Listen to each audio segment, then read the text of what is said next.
Hey guys, welcome to Market Bits. Here we provide latest news articles and the stock commentary from the best analysts and the economists in the game.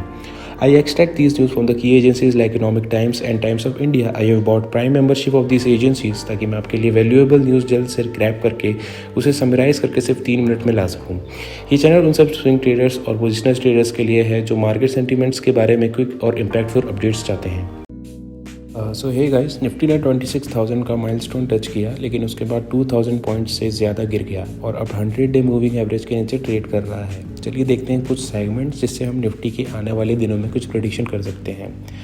गिरावट का reason साफ था। इस गिरावट में reason था foreign portfolio investors यानी FPI का हैवी सेलिंग अक्टूबर में। एफपीआई ने 20 में से 19 ट्रेडिंग डेज पर नेट आउटफ्लो रिकॉर्ड किए हैं, टोटल 85,000 करोड़ से ज़्यादा।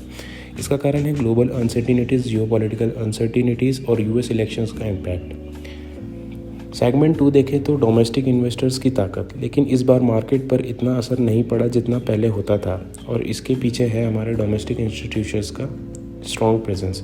सिस्टमेटिक इन्वेस्टमेंट प्लान और डीमैट अकाउंट्स की बढ़ती संख्या की वजह से डोमेस्टिक इन्वेस्टर्स एफपीआई सेलिंग को बैलेंस कर रहे हैं, यानी कि एफपीआई बेच रहे हैं और डोमेस्टिक इंस्टीट्यूशन बाइंग कर रहे हैं। हिस्ट्री देखें तो जब भी एफपीआई ने 4 या उससे ज़्यादा वीक्स तक नेट आउटफ्लो किए हैं, उसके बाद मार्केट ने पॉजिटिव रिटर्न दिए हैं, लगभग 3.73% एक महीने के अंदर।